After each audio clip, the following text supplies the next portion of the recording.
If you're inspo tanks, and make no mistake, you've come to the right place. Just give Tennelle the time to straight up blow your mind with a new show of drawing a blank. AUs, or alternative universes, are really popular in fandoms, and even more so in the Warrior Cats fandom.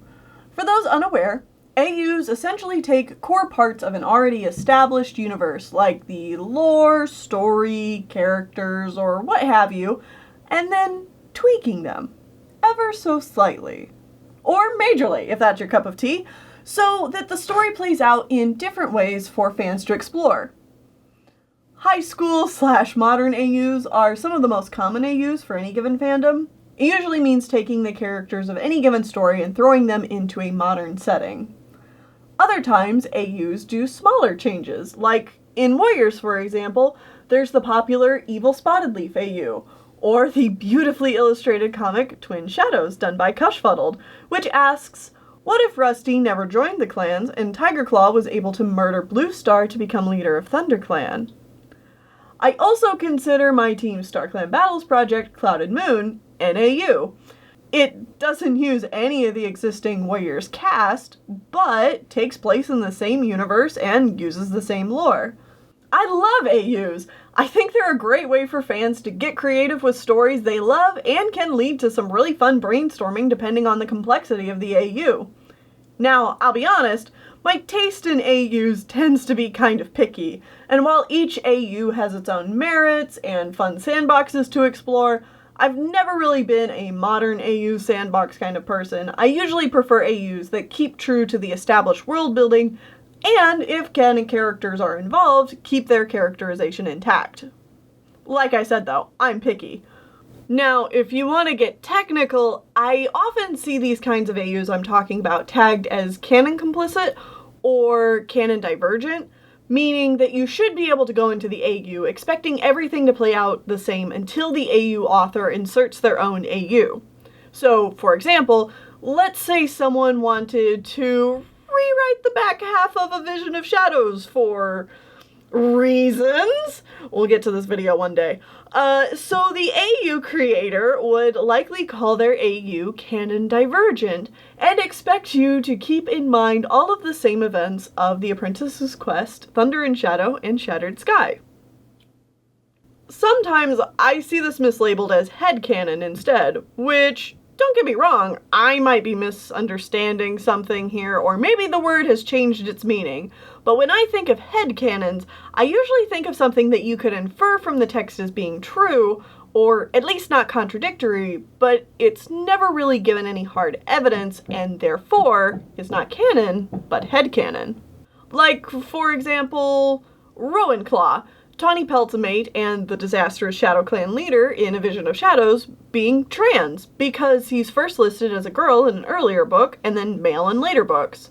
Or, giving one of my own personal headcanons here, Darktail having a crush on Hawkwing in Hawkwing's Journey. There's definitely some text for that. That should also get a video someday. I love it. Now, you might be wondering why I bothered explaining all this. Other than the fact that I think canon divergent fic and AUs are fun, and not everyone will know what these terms are, so it's good to catch people up to speed. It's also going to be important for the subject of the art I am working on today. I get asked a lot if I have any Warrior Cats AUs or headcanons of my own, to which I first gesture broadly at StarClan Battles and my Warriors Rewrite videos and go, But then I realized that what most people are actually asking for when they say AU, specifically in the Warriors fandom, is canon divergent AUs, where everything is the same except there's usually one character who is different. Maybe they are now the chosen cat of the prophecy instead of the main character. Maybe they join a different clan than the original one they were in, or maybe a good character is turned evil, or alternatively, an evil character is now good. I'll admit, I've not really played around with these kinds of AUs for Warriors much in the past, and it's not because of disinterest.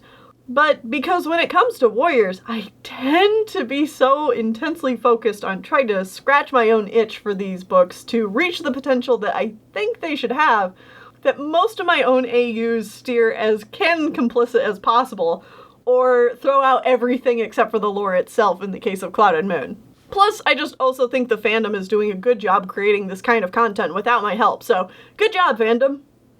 But I do have a go-to AU that I've mentioned a few times to people in the past whenever they've asked. It's actually based on an old theory I made between the releases of Long Shadows and Sunrise, and oh man, now I gotta take a moment and remind people that yes, there was a several month-long gap between Long Shadows and Sunrise, and the Warriors fandom was all throwing their hats into the ring on who they thought killed Ashfur, because we didn't know. And let me tell you, back then, hardly anyone suspected Hollyleaf. Like, at least in my circle, that I saw. And don't get me wrong, there were a few people. The most popular theory that I remember was that it was Squirrel Flight. There was also speculation about it being Lion Blaze or Soul, and then maybe Hollyleaf after that. But basically everyone was saying Squirrel Flight did it. There is a mountain of art from this time of Squirrel Flight killing Ashfur that has gotten buried in DA. It's there. Like, I don't know, maybe people have taken it off the internet at this point, but like, it was on the internet once, so you should still be able to find it. I remember it. And it was a huge surprise when Sunrise did come out and we found out what really happened. But in that period of time, I didn't really like the Squirrel Flight killed Ashfur theory. Even though Squirrel Flight was the one to find Ashfur's body, she was actually recovering from some pretty harsh wounds at the time, which is why she couldn't fight Ashfur during the fire scene itself. Plus, Squirrel Flight would just never do something like that. And I also didn't, and to be honest, I still don't like the idea of Lion Blaze or Hollyleaf being the killers, because it means that the books had to lie to us in order to keep it a secret, and unlike the reveal of the Three's parents, there wasn't a satisfying build-up to that reveal, where you could put the pieces together if you were clever or catch the foreshadowing on a reread. So instead, my theory was that Crowfeather was actually the one to kill Ashfur. And yeah, my theory was disproved, but hey, that's what AUs are for! So let's break down how I thought this was going to play out all those years ago. My thought process here was that after the fire scene, Squirrel Flight would tell Leafpool what had happened, and together, they would decide that Crowfeather needed to know. Now, at this point, it was pretty unclear how much Crowfeather knew. There's certain scenes that could be read as him knowing that Lion, Jay, and Holly are his kids. We know that in the actual books, Crowfeather doesn't find out until Hollyleaf reveals the secret herself. But here, Leafpool and Squirrel Flight would bring Crowfeather up to date on what's happened, since the secret getting out would affect him too. From there, Crowfeather would tell Leafpool that he's ready to take responsibility for this. Squirrel Flight and Leafpool would assume that this means that he's prepared for Ashfur spilling the beans, but Crowfeather has been working too hard to fix his reputation in WindClan to just lose it all now. In truth, he is trying to prepare to face consequences, but when he sees Ashfur all alone at the ThunderClan border, he decides to take matters into his own hands and silence Ashfur for the sake of all of them. From here is where I think things start to get really fun, because then that begs the question of, how do the three learn about this? How do they all react to that? Maybe Hollyleaf still goes on her holier-than-thou rampage, and is still the one to reveal the secret out of a sense of duty and shame. Is Crowfeather found out and punished by WindClan? Or is the situation covered up like Brambleclaw killing Hawkfrost was?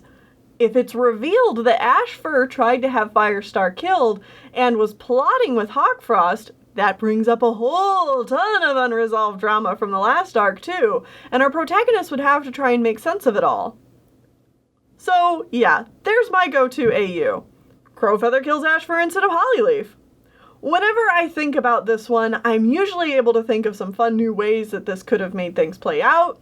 But one thing that I think is really kind of fun about AUs is to just kind of give the basic premise of the idea of the AU and then yeet it into the fandom void and see what other people come up with. So let me know what you think of this AU and if you've got anything you'd like to add to it. Do you think Crowfeather would have been punished by WindClan, or do you think that maybe the truth about Ashfur's scheming would have been better addressed if this had happened? How do you think that Jayfeather, Lionblaze, and Hollyleaf would have reacted? What about the rest of ThunderClan characters? Breezepelt? Let me know in the comments below. Have a great day, everyone, and remember to stay inspired.